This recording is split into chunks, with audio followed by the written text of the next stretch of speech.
Nebraska -9 right now, taking on Illinois, and the over-under is 43.5. I got messaged by a Nebraska fan this morning that was like, please, can you talk to our fan base just for 1 second? We've started 3-0. People are still worried. They're still critical, and they don't know if they need to believe or not yet. Do I think Nebraska's going to win a national championship this year? No. You guys got a quality ball club. You got as balanced of a team as you've had in a long time. And when you go into this Illinois game, there's a couple things I want to note here. Illinois is 90th in the country in stopping the run. Mm-hmm. That is a death sentence against this Nebraska team. Yeah. They're small at linebacker. Look at the tight end matchup in this game. Do not forget it. And when you look at Illinois on offense, they're a little bit of a reverse what you think a Brett Bielema team would be. They're having more success throwing it than running it. And Nebraska is giving up 1.5 yards per rush. Now, Illinois did beat Kansas. Why? Because Illinois has been very opportunistic defensively in turning teams over. This is where the maturity, I think, of Dylan Raiola, even as a young guy, is going to come in. Because Illinois is going to have to funnel resources to stop the run. And you're going to make Dylan Raiola beat you through the air. Even Nebraska can still have success if Illinois stacks the box, I think. But let's say they do stop the run and Dylan Raiola's got to beat you through the air. I think he can. That's the difference. And he doesn't put the ball in harm's way a lot, and he's got enough wiggle to make a blitzer miss and get outside. So if you're Illinois, you can't stop the run, you can't run the ball, you're in big trouble. Luke Altmaier has not turned the ball over yet this year, I don't believe. I don't think he's thrown one interception, which kudos to him. But if you go back and watch the past, there are times where he makes catastrophic decisions. And this Nebraska team on the defensive line got guys that can not only get back there, they can get you down. If they can get Shadur down, they can get Luke Altmaier down. So it's going to be an unbelievably raucous environment in Lincoln. It's going to be an awesome environment in Lincoln. But I think this team is awesome. I think Nebraska is way better than Illinois. I don't think Illinois can stop the ground attack, which is going to open it up for Dylan Raiola. And the difference is, I don't think Raiola is greedy.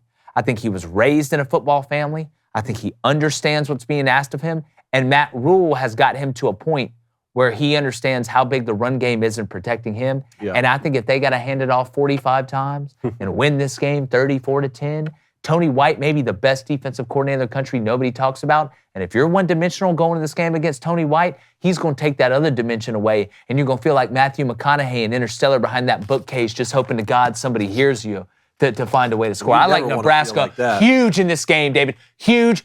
I think they beat them into the ground. No, I think it's going to be ugly. I think it's going to be ugly. Well, one thing you know for sure when a Matt Rule-led team takes on a Brett Bielema-led team is the guys are going to be coached up. They right? Like, and that gives you an opportunity just to see, like, hey, who has better talent, right? You're exactly right when you talk about the Illinois ground game, and they gave up 142 rush yards to Central Michigan and 186 to Kansas. What's been the thing to keep them in ball games, though? The turnovers.